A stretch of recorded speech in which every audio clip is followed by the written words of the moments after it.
could be wrong, but I think I saw the safety car have one or two problems at that top end of the course, and so this isn't just a stroll around the shops for these guys.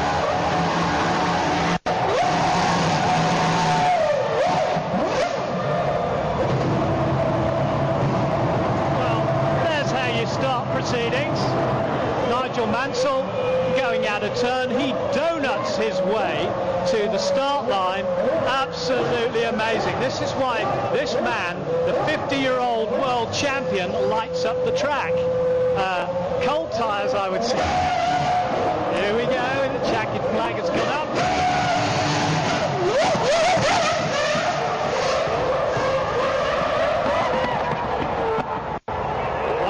Nigel Mansell is coming towards you at the top end of Regent Street. He's just smoked his donuts down here and he's spun his way to the start line. Eddie Jordan is walking back with his hands in his pockets thinking, right, there's another 5,000 quid's worth of tyres gone up this morning. And there's Nigel. You can see him, he's coming towards you now, and those of us back down here at the start finish area just waggling the tail of the Jordan with the Cosworth engine, trying to get a little bit of heat into those tyres, and the safety car's behind him as he goes up to the Evening Standard square up there to bring himself back down onto Regent Street nice and slowly. Perhaps he's going to entertain you up there as well. Watch out. There's Nigel Mansell. Yeah, he's just going into the square. You can see the throng of people there. If you're amongst them, I really hope, and if you can hear me, you are enjoying it. But you are seeing Nigel Mansell, three-time winner of the British Grand Prix. Yes, big cheers for Nigel. Now, where are you going, Nigel? You've got to come back down here to the finish. He's obeying the traffic signals, you see. It said give way. That's exactly what he's doing. And the marshals are making sure he can get round that very tight turn at the top. Mercedes on the inside there. And Nigel will get going again pretty soon. But as I say, you are looking at a legend of Formula One. A man who set Silverstone alight. Here he goes again. Nigel Mansell is coming back now down Regent Street. He's come through the LCI chicane. He's coming back along Vigo Street past there, past the Vodafone curve, and he'll be making his way back down the LG Street, straight, past the Olympus Bend. And we're going to try and have a word with Nigel afterwards. He certainly has to come here for a presentation from Westminster City Council and of course from the Regent Street Association as well. And that will be made by Roger Bright, who's the Chief Executive, and Roger is on our left. He's ready to present those trophies. There you are, a great view if you look from the rooftops. Nigel coming back from his demonstration run in the Jordan Ford, 1982.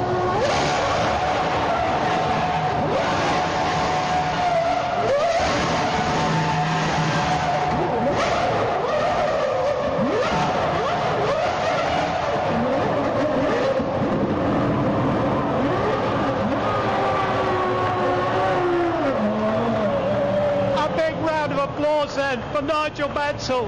He finishes off with 4, 5, 6 perfectly tuned donuts. Ferrari fans out there. Ferrari running away with the Constructors' Championship once again. Luca is on his way. And wave your red hats. Give him a really good wave the flags. I can see an Italian flag and a Ferrari flag waving there as he heads up towards Piccadilly Circus. Give him a great reception. This is the car that the others are all struggling, well, not only to beat, they're struggling to catch.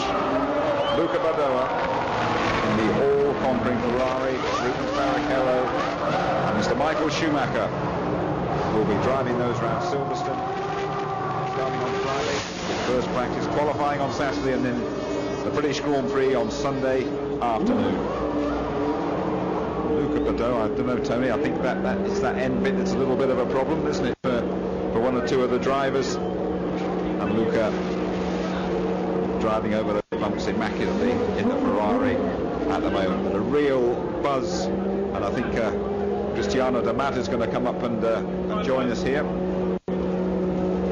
Hi, Cristiano.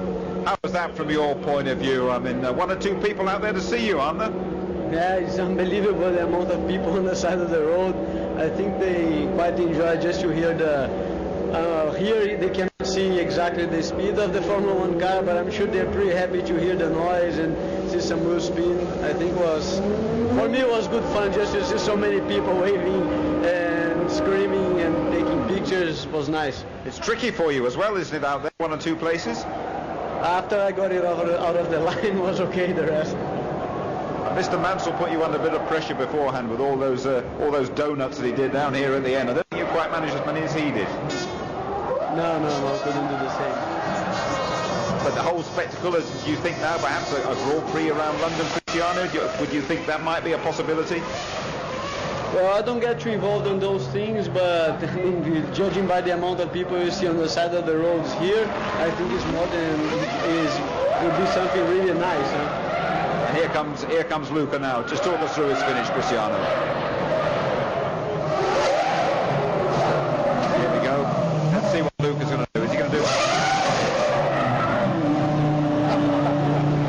He scattered one or two people there, didn't he? Frightened a few. Cristiano D'Amato, ladies and gentlemen. Thank you very much, Cristiano. Well done. There were one or two startled faces down here when Luca Badoa did that, Tony. There were one or two startled Ferrari mechanics as well, because he gave it a bit too much welly. He got a bit too much arc on, and it swung round and very nearly knocked over one of his mechanics. Nothing drastic. It would have been a sort of bit of 10-pin bowling. Yeah, I think he might know that particular mechanic, a little glass of red wine or something like that. But I think Nigel Mansell has certainly set the donut standard in front of us, Tony, hasn't he? And I don't know, he's going to take some beating, although David Coulthard had a bit of a glint in his eye when he walked past us. Yeah, he's a worry, because he's already been lighting the rear end up of that McLaren SLR Mercedes. Now he was just going around to look at the course, so I would suspect wee David is up for it at the moment.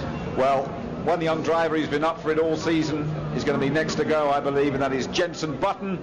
Is going to be coming your way in the BAR. And give this young man a real big welcome when he comes out and when he goes round. Jenson has had a terrific season.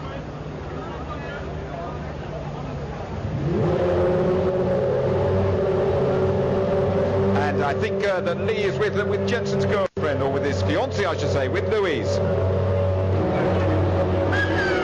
Joining me now, Louise Griffiths, also known as Jenson Button's girlfriend. You're with a very popular man this evening, I think. I know, it's crazy, isn't it? It's amazing there's so many people here.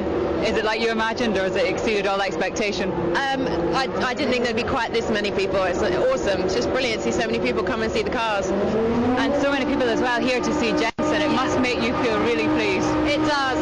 It's amazing. It makes you very proud. And what are you doing yourself? You're writing an album, is that right? Yes, I am. I finished writing and I've just started recording it, so it's going to take me a couple of months, and then hopefully it'll be out towards the end of the year, or maybe early next year. Jenson will be back to being Louise's boyfriend. Yeah, maybe. Where should be? Thanks.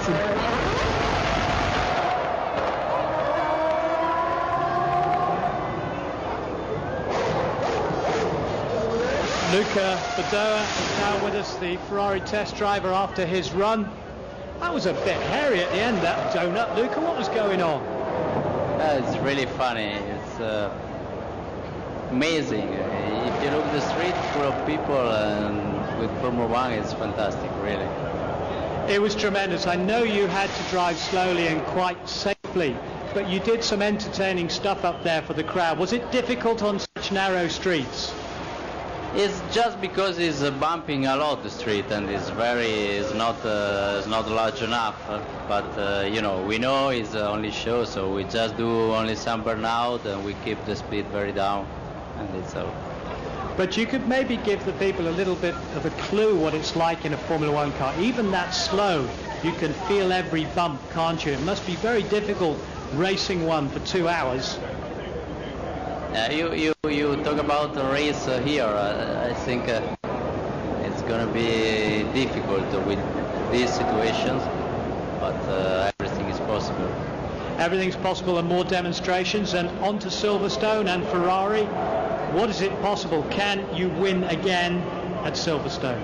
I think the potential of the car and of the team or the driver is for win, but you know, every race have its history, then we have to wait and we see. Luca Badoa, ladies and gentlemen, if you'd like to move to my left, Roger Bright will make a special presentation to you. Thank you, Luca.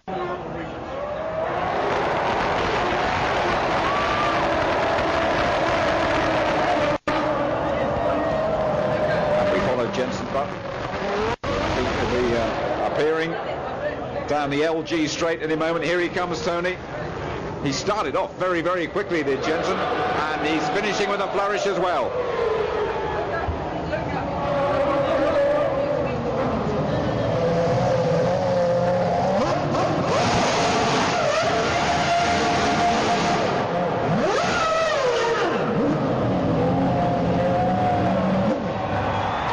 Fantastic applause for Jenson Button, ladies and gentlemen. Seeing the two-seater Minardi, and these cars have been developed and campaigned around the world promotionally and raised millions in charity, and they're run by Paul Stoddart and the Minardi team. There's a particular story as you look at the two-seater Minardi. First of all, it is driven by Zsolt Baumgartner, the Hungarian.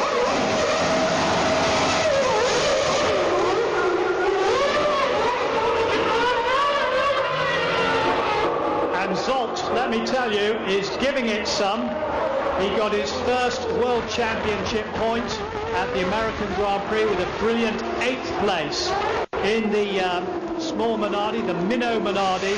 But the story comes from Monte Carlo at the big charity ball there, and they raised millions and millions of pounds for charity.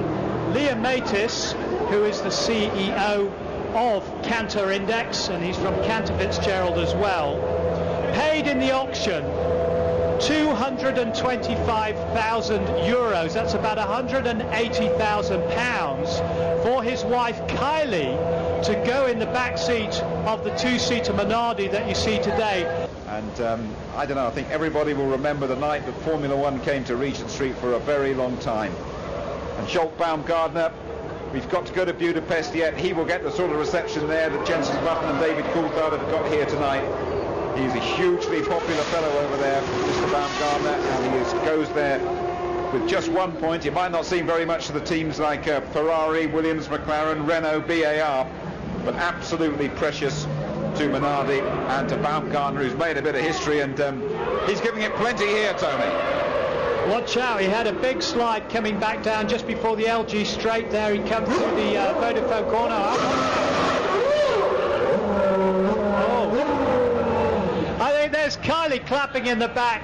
Kylie Matis, she was waving her hands and you could see her bouncing up and down. I bet she really enjoyed that. We will find out in a little while.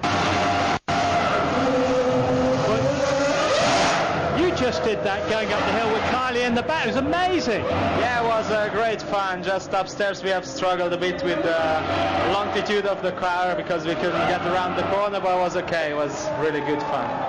You've already got top marks from me for the most sideways Formula One driver. Did you get any kicking from the back seat to stop? No, she was enjoying for sure. She was just pushing, push. Now Kylie, your husband Liam Matis, we know him very well from Cantor Index and his generosity, but just tell us how much he spent on your ride today for charity. I think over £200,000. £200,000, it all went to charity. Liam Matis, I know he's down there, so thank you very much, Lee. It was brilliant. Well done, Kylie, a great present for you. But no shopping on the way? Oh, no. I was looking at the shops, but it was just so fast, I couldn't... I was trying. And Zsolt, just before we go, British Grand Prix, maybe a point, who knows? Yeah, we hope for a bit wet weather. Never know what's happened in wet, you know. We was not bad in Monaco. Okay, well listen, you're going to get some prizes and trophies there from Mr. Bright if you'd like to go and get your trophy and pick up the champagne as well, Kylie. Special Mum Champagne who are supporting us. Round of applause please for Zsolt Baumgartner and for Kylie Matis, the passenger.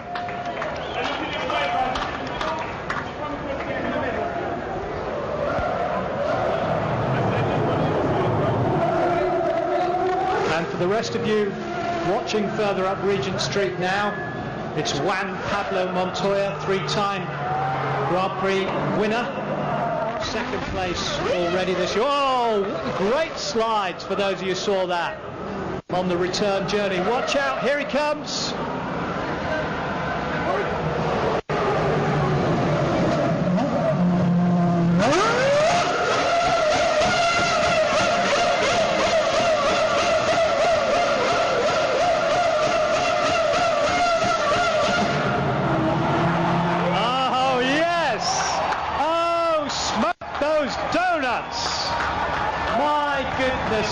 You'd think we were in Oxford Street. I think he looked at Mansell and said, whatever that 50-year-old can do, I'm going to top that. And Juan Pablo Montoya, he's struggling a little bit. He's got 1 or 2 aches and pains, hasn't he? He took a real big crash he had at Manicourt, and he's a bit sore, but nothing was going to make Juan Pablo Montoya miss this particular extravaganza. We wondered if he was going to turn up. He has, and like everybody here, he's put on a show that has made the wait, well, fly by really. No matter how long you've been here, you couldn't complain about the show tonight. They are noisy, these things are. That's David Coulthard on his way. But Juan Pablo, I know you're a big believer in this, in that Formula One has to come to the people, has to get close to the people, the fans. I do believe that, and it's, this is a great experience for the people, just to give something back. It's really nice to see. And you're hurting a bit, aren't you? It's fair to say. I mean, you could do with a little rub down and a massage now, probably. Yeah, I actually could. I'm not that bad. After the race, I was really bad. My back, especially, was really sore. But I was racing. And you go from here, you pop up north 100 miles or so up to Silverstone. What are your feelings about the British Grand Prix? I think it'll be pretty good. It's a good race for us, and it's great because a lot of people that work in the car all year actually get to see us race. And you've got a real sparkle in your eye here, Juan Pablo. You enjoyed the Regent Street experience, didn't you? Yes, I did. And it's nice, nice to be here. Fantastic. It's great for you to come. Juan Pablo Montoya, ladies and gentlemen. Thank you, Juan. Now you're watching David Coulthard. Those of you that can hear us up the course, along Regent Street, up through the Evening Standard complex up there, the LG Straight, past the Vodafone bend as well. David Coulthard set off here at a great pace. He's got another sideways moment there in the McLaren Mercedes. It's the MP4 17D for those train spotters amongst you, which was the successful car from last year, which was updated. Of course, had that great win with David Coulthard in Australia at the beginning of 2003. Twice British Grand Prix winner. What's he going to do for us here now? Please get back.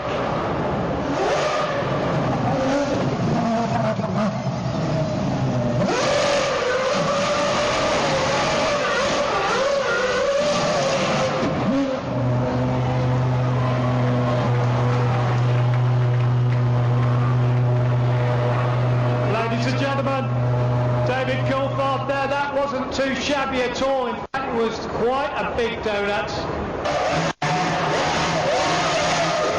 Now you may just help me commentate a little bit on the screen there live. We're watching a man who's helped you with your management, a man who you know very well, Martin Brundle, very experienced Grand Prix driver and a very experienced TV commentator now. What do you make about all these comeback kids? Well, it's interesting to see some of the more mature racing drivers squeezing into their race suits, so it's a good reminder to me to make sure I keep my training up after I stop driving. I think I've seen more fat on a chip, to be honest, mate. I reckon you run round in the shower to get wet, but then again, you've always been one of the fittest Grand Prix drivers, but fitness is vital, isn't it? Yeah, no, fitness is very important in a Grand Prix car. A lot of people don't understand why sitting on your backside should be tiring, but these cars generate a lot of heat in the cockpit, so physically you're working very hard. You lose 2 kilograms in body weight during a race just through fluid loss, and G-forces, we're pulling over 5G on braking and cornering. Just watching Martin Brundle now, he's already done about 4 wheelies. That'll be quite an effort for the old boy, won't it? What do we expect when he gets out of the cockpit? I think he's enjoying just driving slowly. He's obviously more used to talking about it nowadays than doing it, but I think it's a bit like riding a bike. You don't forget how. And also, like Nigel Mansell, it's that competitive element. He was watching the younger guys, and then he saw somebody still say, well, you see, we didn't do that in our day. Yeah, no, Nigel's always great entertainment. He knows how to entertain the crowd, and as you say, was fiercely competitive, which you need to be in our business. You can see him running over there. He's put on a few pounds, but I'm sure he can still drive a racing car quickly. I'm sure he can. On to the British Grand Prix. You've won it twice. Of course, it's your home race, BRDC Silverstone. Did you get a lift from the crowd? Absolutely. You know, the 2 times I won there, it was just incredible, the crowd reaction, and obviously whilst I was racing, I remember Johnny Herbert winning there as well. I think that from a British perspective, we have a very good opportunity this weekend, either for myself and the McLaren, or Jensen and the bar. And apparently it's sold out, so we look forward to getting a good crowd. Yeah, ticket sales were already up in January by about 30%. We're very pleased with that. But as the 2 Brits towards the front, yourself and Jensen, it's still going to be no holds barred between you, isn't it, into Cops? No, absolutely. You know, we've been in racing long enough to be able to separate business from pleasure, and we have a lot of fun away from the racetrack, but on the track it's serious, and you know, I'm looking forward to having a good battle with them. And the McLaren is just getting a little bit better, this B-Spec car. Yeah, no, we had the 19B out racing in Magny-Cours. It was much more competitive. Obviously, was able to qualify in the second row, and from a racing point of view, get some good points. So hopefully we can build on that. David Coulthard, thank you very much indeed. Good luck at the British Grand Prix. Just before he's going to watch his boss now, his manager, see what he can do. Let's watch Martin Brundle.